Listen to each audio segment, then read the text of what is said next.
Good morning, everyone. My name is Nate Kaufman with the Ohio CDC Association. I suppose when you send out an email that has $11 billion in the title, it gets a lot of people to a Zoom meeting. But the purpose of this meeting is, lots of things are happening and happening very quickly, and we want to just raise awareness. And we're going to get to that. First, some housekeeping items. Because we have so many in attendance, everyone is going to be muted. If you have any questions as we go along, please put those in the chat box, and we will do our best to address those. Related to today's conversation on local and state aid for ARPA, there's also a sign-on letter going around that I just put in the chat box of a group of national stakeholders that are looking to maximize HUD funding. I just put that in the chat, and the deadline for that is April 1. So if your organization would like to sign on, tomorrow is the deadline. A couple of other related announcements is the American Jobs Plan is being rolled out, and it appears that there's going to be other housing and community development resources included in that. And of note is, I will quote, the proposal includes $213 billion to produce, preserve, and retrofit more than 2 million affordable and sustainable places to live through grants, formula funding, targeted tax credits, and project-based rental assistance. So stay tuned for that. That's going to be a major issue over the next few days. So let's get to the American Rescue Plan Act. How we're going to do this is a very quick call to bring everyone up to speed and get folks thinking about this very seminal piece of relief and recovery aid. I think the top line would be, finally, after several decades, and most definitely over the past decade, federal austerity is dead. May it rest in peace. So first, some highlights of what's in the ARPA, and we're going to focus on the local aid portion, but just want to give everyone some basic highlights. And I'm also going to put in the chat box to everyone a summary from Jason Warner with the Greater Ohio Policy Center, who was generous enough to join us. And so I'm going to give a couple comments and then pass it off to Jason, and then we're going to leave some time for questions and discussion. So some other items besides local and state aid, you're probably aware, but want to call them out, is $27.4 billion in emergency rental assistance, $5 billion in emergency housing vouchers, $100 million in housing counseling, an additional $7.5 billion in PPP, and that includes nonprofits. Quick side note, if you are a nonprofit and haven't looked into your second round of PPP, we have some CDFIs like ECBI and IFF are processing those and also offering technical assistance if you need that aid. $15 billion in emergency injury disaster loans and $25 billion for restaurant, bars, and other food providers. And of course, all the personal aid, the checks, the expanded unemployment benefits. But what we're here to talk about is the $11+ billion for state and local governments. I'm going to give you all many links so that you are aware here. So I will put into the chat box now what you probably have seen, but just so it's in front of you, which is the spreadsheet of where all of these funds are going to cities, villages, metro cities, and counties. And these formulas are based off as my understanding, the original 1974 CDBG formula. It is what it is, how they came up with this, but those are the amounts as we understand them. And of course, every local government is different in terms of, lost revenue, how much opportunity there is to invest in long-term recovery. And, of note, this is historic. This is the first time that the federal government has provided relief to the nation's 19,000 municipalities. So as I said at the top, we want to just raise awareness of this resource, and that this is a once in a generation. Well, I suppose you could say we're averaging a crisis a decade, so maybe a once in a decade opportunity for nonprofits to partner and advocate with your local governments to benefit communities impacted by the pandemic, and particularly communities suffering from impact disparities, communities of color and low-income communities. And it's just critical that you are all involved in this planning for how these funds are used, and that you think strategically about how your voice can be heard and how you can aid your community as we dig out of this crisis. In terms of the state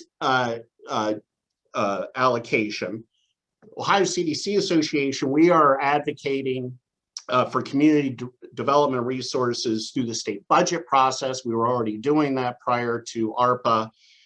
We have programs such as the Main Street Job Recovery Program, Financial Empowerment Fund, other initiatives. And we're going to continue that with the legislature and with state government to try to do our part to make sure that community development is resourced in these funds.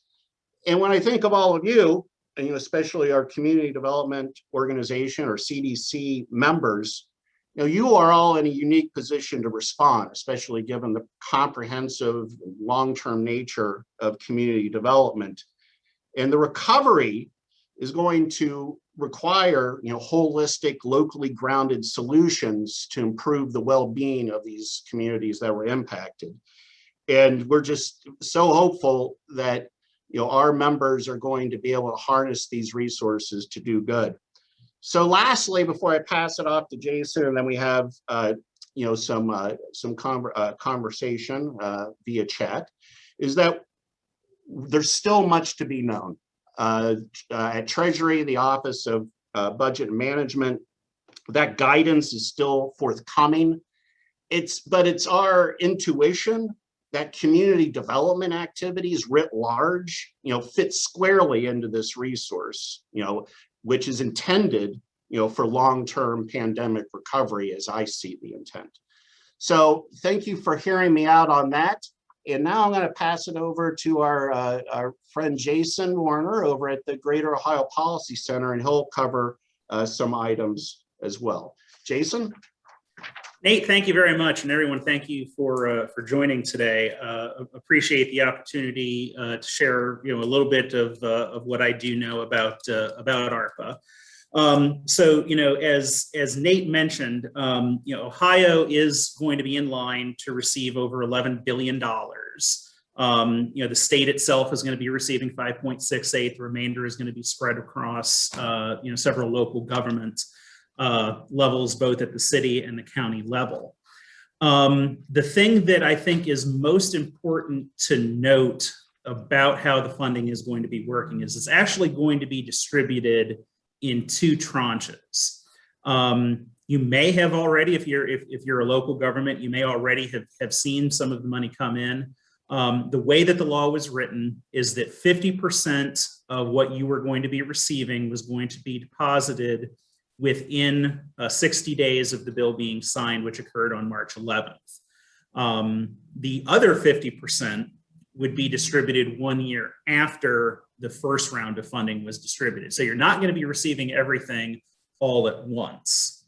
The other thing, sort of unlike what we saw last year with the CARES Act funding, I think we all are aware of the fact that a lot of folks towards the end of last year were sort of left scrambling to figure out, well, we've got this pot of money and it says that we have to spend the money by December 30th of the same year. The ARPA funding, you have the ability to spread the cost of that funding. However you use that money, it has to be used by December 31st of 2024.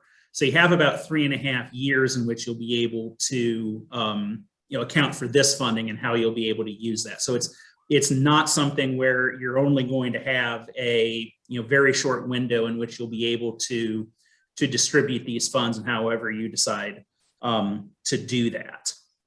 And as Nate noted, there's a lot of different things that were funded through ARPA.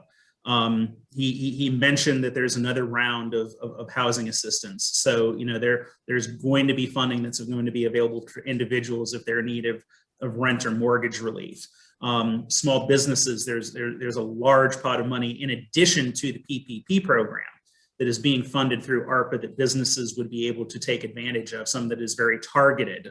For instance, there's money sort of almost specifically set aside for like entertainment venues. So, a small movie theater or, a concert venue would have the opportunity to be able to get funding directly through ARPA. So as you're thinking of ways that you want to be able to distribute this funding within your community, it's important that you be aware that groups are going to have access to funding separate from what you're going to have available through your programs. So you're going to want to sort of think outside the box a little bit and how and get creative in how you're going to want to be able to distribute this funding that you're going to have available to you. There are a couple of things that I do want to flag for folks, however, because as Nate said, we're still waiting guidance from Treasury in a lot of circumstances of how this stuff is supposed to work.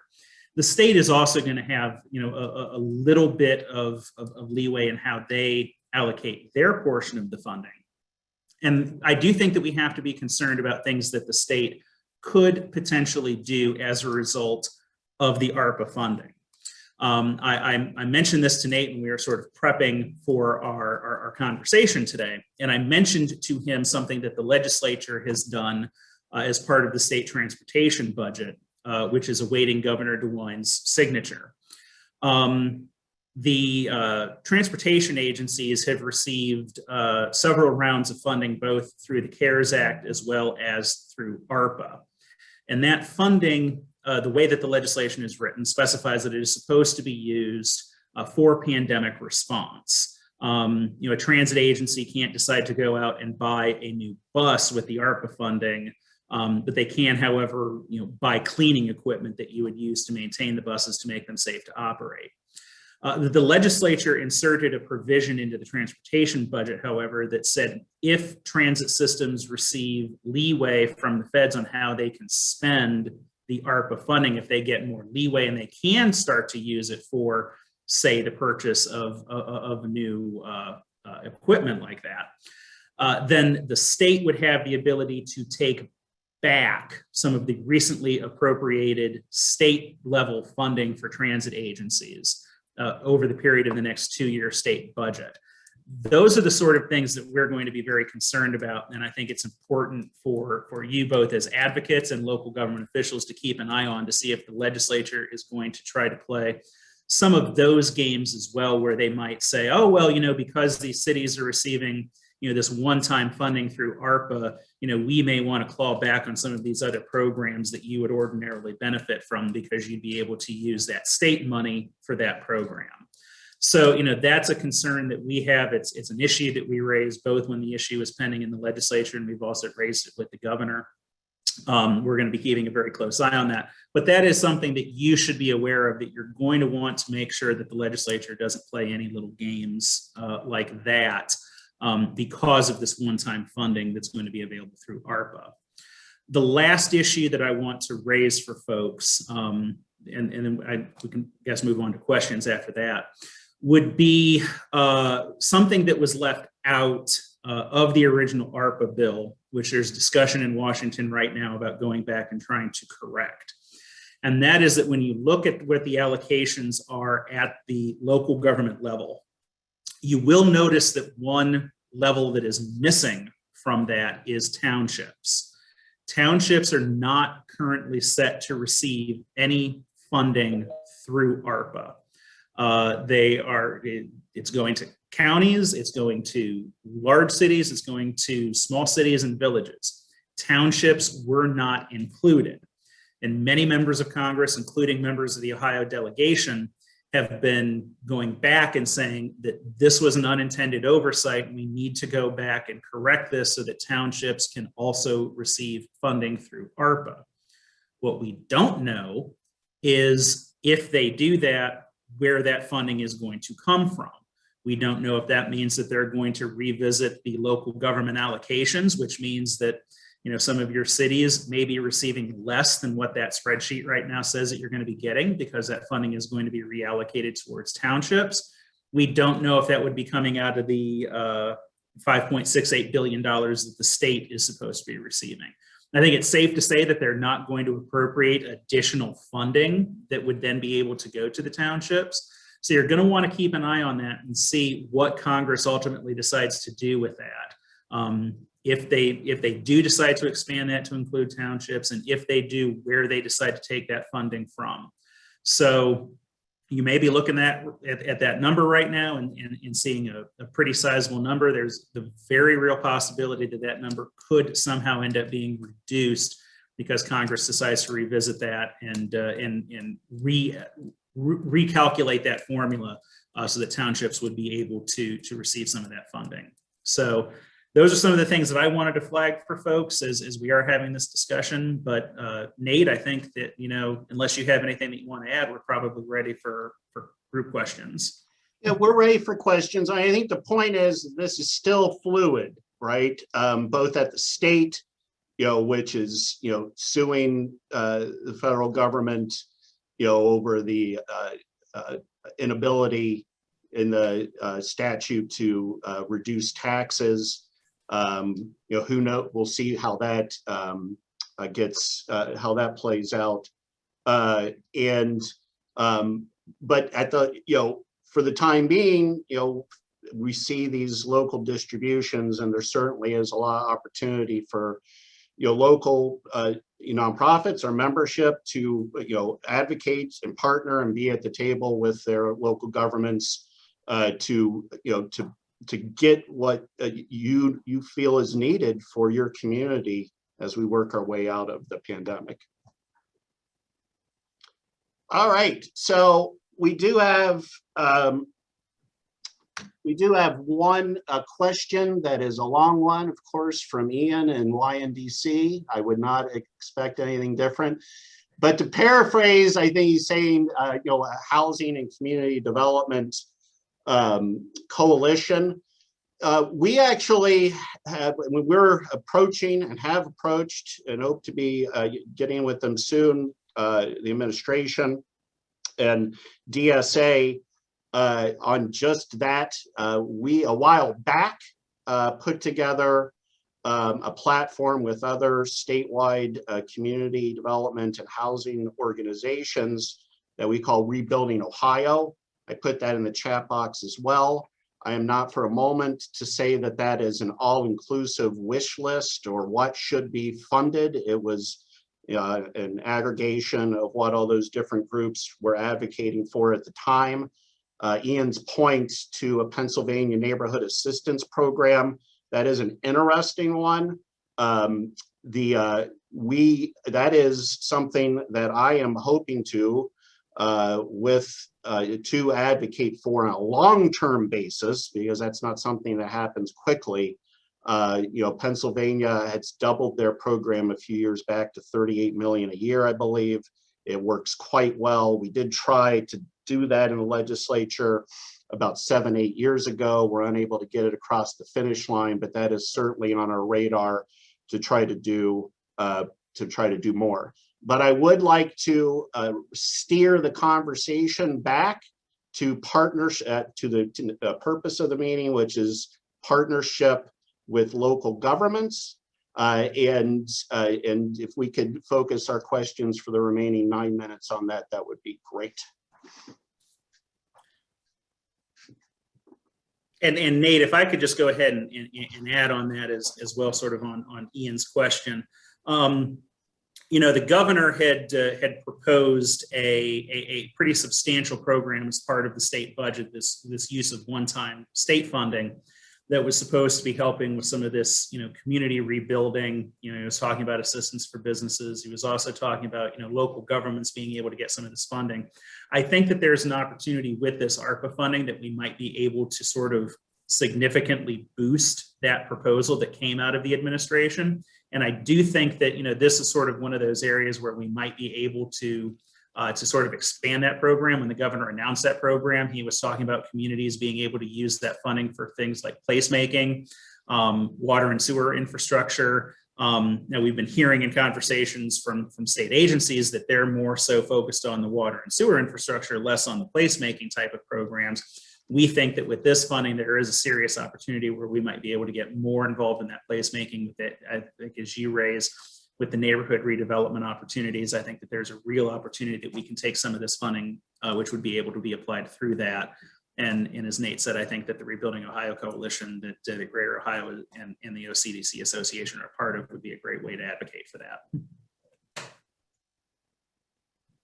All right, so how about questions? There's got to be some questions. We got a lot of people on this Zoom here. I see a lot of familiar faces. Yeah, this doesn't seem like a shy bunch.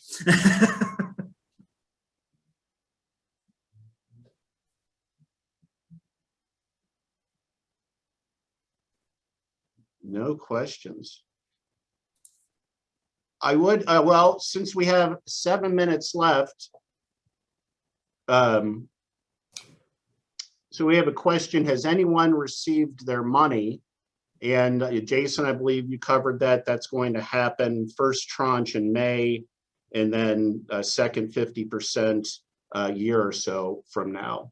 And then any indication as to when the ARPA guidance will be issued from OBM? Jason, do you know that? I have not heard anything now. In our conversations with administration and ODSA, is that that is forthcoming. They're all in a due diligence, trying to understand that, but we do not know. But we would anticipate soon, which I know is ambiguous, but soon. And then we have a question on how much flexibility do you envision regarding state and local activities,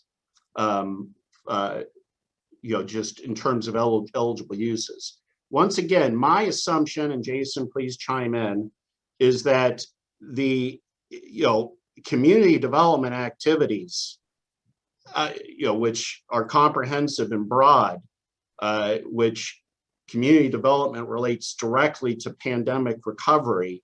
I have to believe that practically any community development activity you could think of would most likely, I preface, would most likely be an eligible use. The purpose of this call is just to get people thinking, as we have these historic amount of funds, and we are doing the same at a state level, but as we're getting this rush of this historic amount of funds, is to be thinking about what your community needs to make sure you have a seat at the table with your local government as those decisions are being made, and to try as you might to get those funded, so your community can get what it deserves to dig out from this crisis, and also, the last crisis, which is still omnipresent. Yeah, and I think that, if we look back at some of the creative ways that communities were utilizing some of the CARES Act funds last year, there's opportunities there. I'm aware of communities that had partnered.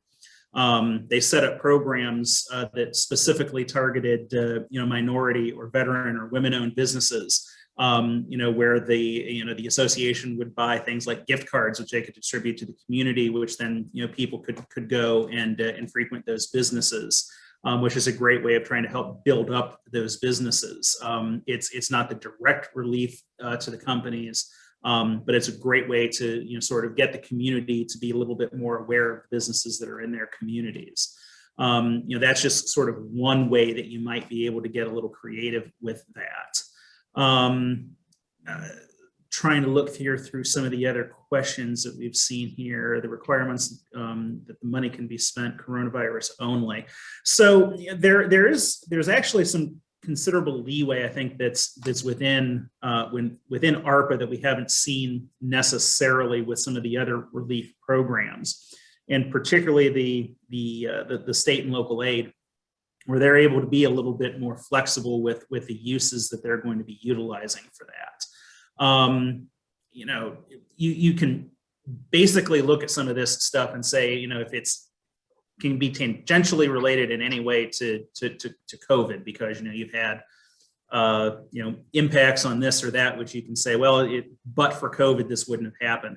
There's almost an opportunity where you can invest your ARPA funds on that. So let me see here. Can you I was speak confused to by water the and public sewer projects?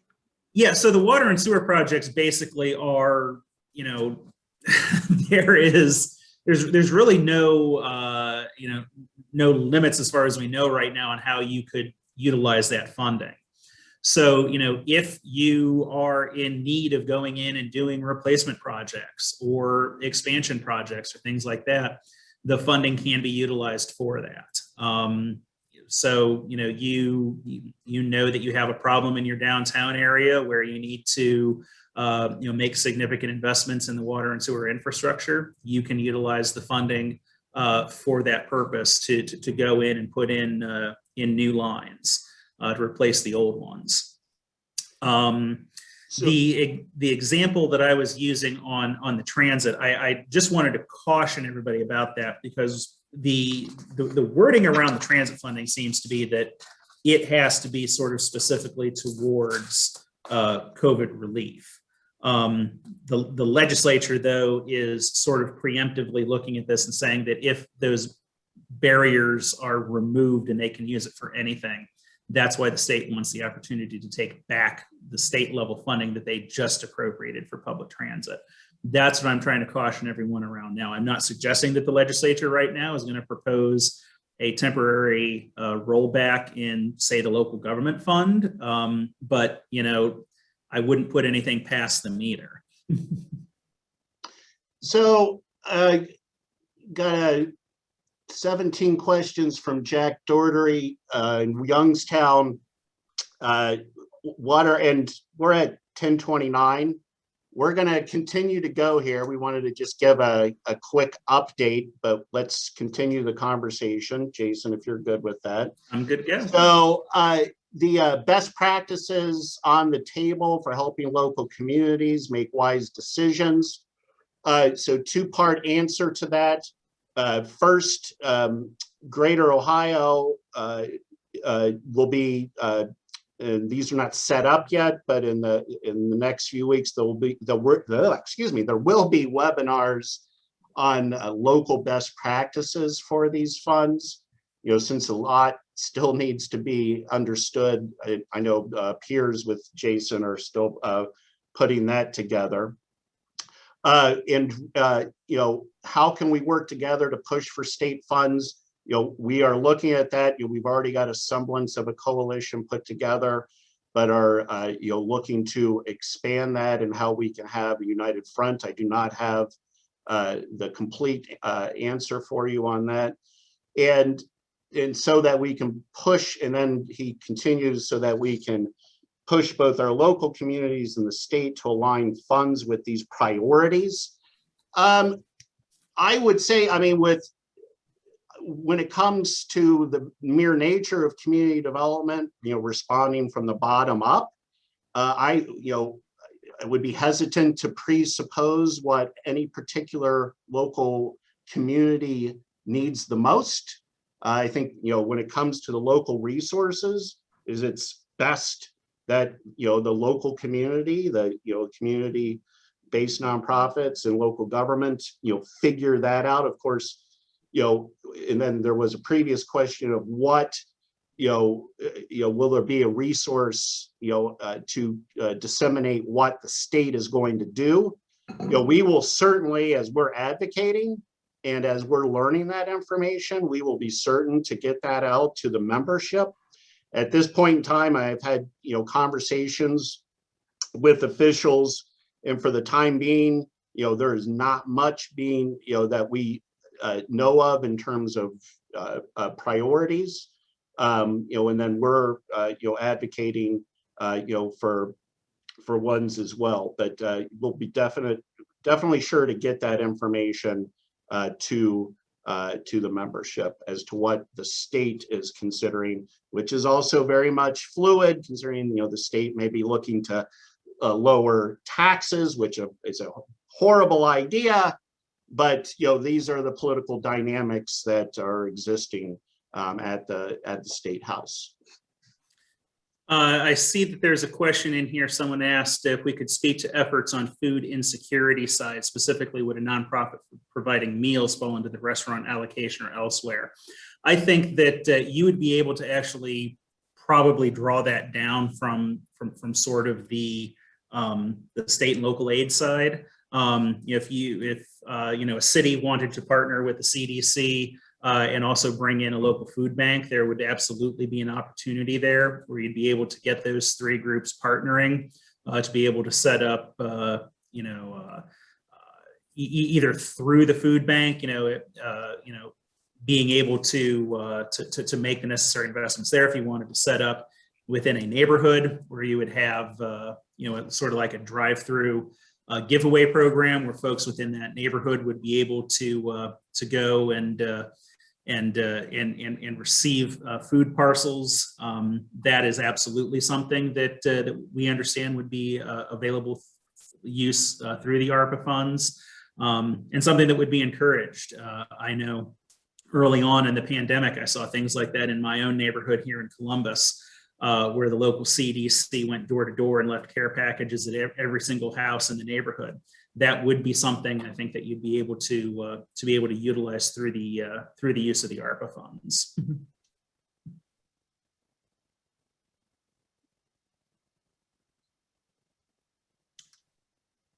This is Lisa from Ohio CDC. I've been trying to gather these questions as we go. Did you guys touch on the CDBG administration cap? Candidly, let me see. There's a question on CDBG 20% administration cap. Do we know if the same cap will be used for those funds? I do not know the answer to that. I assume that is part of the OBM guidance. Jason, do you happen to know that? I do not know that answer off the top of my head, and yes, I'd have to assume that that'll be guidance we receive either from OBM or from Treasury.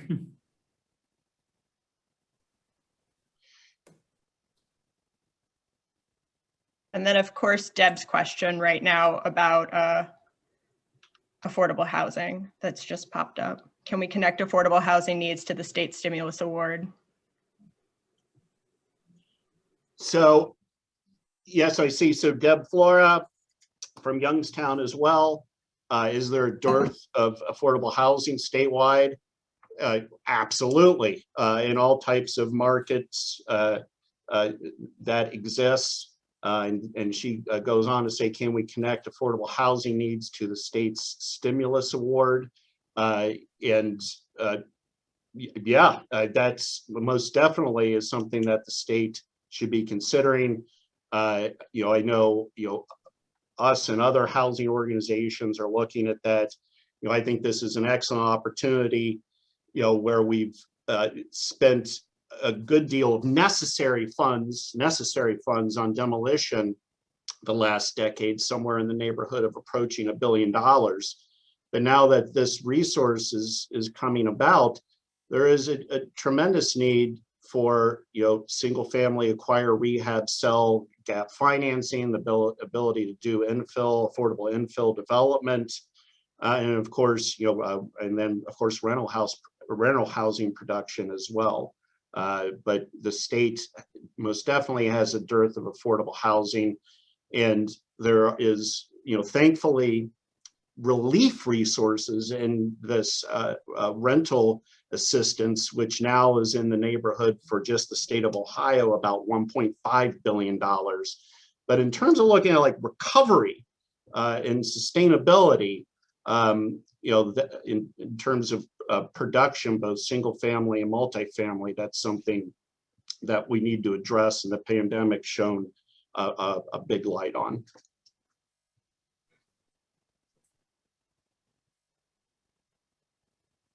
And then I would like to go back just because I think Brian Friedman posted something in response, and I think there was a lot of good conversation in the chat. Keep posting if you have questions, everyone. But he basically, I think. Oh, I'm sorry, Lisa, go ahead. I think in response to Nate, he had said, I hear you about the EDA. I hear you, Nate, but the EDA and SBA have been very particular about proposed activities funded through the CARES Act. And he's seen a lot of disparities around the country on how that, quote, creativity has been struck down swiftly. So hopefully your optimism pans out. I tend to be overly optimistic. First, 15 minutes ago, I said no questions, you guys. I mean, they're coming fast and furious now, and this is good. I hear you, Brian, and we don't know. We're looking at this very basic description, of saying, for instance, provide assistance to households, small businesses, and nonprofits. We hope that there will be that flexibility. Whether or not they're going to be very restrictive, I do not know that, and we, as soon as we know more, we'll be sure to let everyone know. But hopefully, just by the mere nature of this being local and state aid, that under the rubric of pandemic recovery, which affects so much, that that they will allow that sort of flexibility, and especially so that community development and all that entails fits squarely into that aid. Jason, do you have anything to add to that? I'm sorry, I was responding to a direct question that I got in the chat. I think you covered it pretty well there, Nate. Okay, good.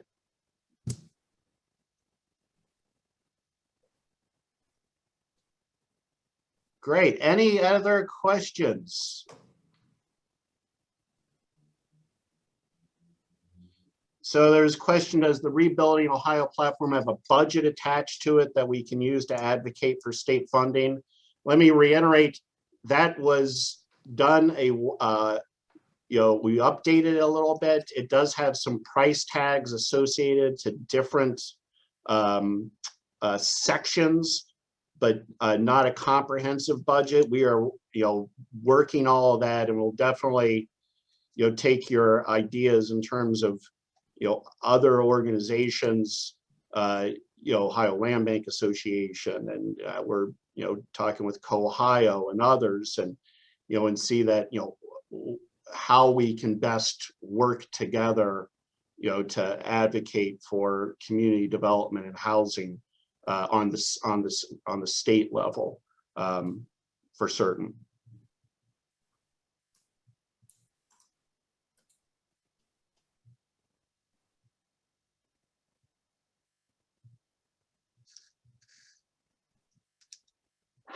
Cool. All right, Lisa, do any other questions you want to bring to our attention? No, I didn't see any questions. If we missed your question, though, now's your chance to flag it, or you can email it and we can send an attachment, because we're going to email this recording out to all of the members. But I don't know if you have any closing points you want to make to encourage people to go to their local governments. Well, first, on the state side, just to summarize, we are looking, at, we have the start of a coalition. We're looking to expand that and see how we can, have a more comprehensive approach to using this aid. When it comes to local nonprofits and the local government distributions, which are going to be, wholly, decided by local governments. It's going to be important for our members, for CDCs, for community-based nonprofits to be at the table, to advocate to your nonprofits. To your local governments. I put in a blog post which reemphasizes that post from the Center for Community Progress. But whether it be us on a state level or local nonprofits, it's an incredible opportunity to partner and advocate for resources that go toward a fair, equitable, and just recovery. We're moving here at state level. I want to get everyone on a local level thinking about this, realizing that there's much that remains to be understood and known on many items, but to be thinking about that as you're working with your local governments. I suppose that would be my closing comment. We will be in touch as we move forward on a state basis for your advocacy and your assistance. Our membership has been always so engaged in that, whether it be with past initiatives and most recently with our Main Street Job Recovery Program, and we'll be looking to do a lot more.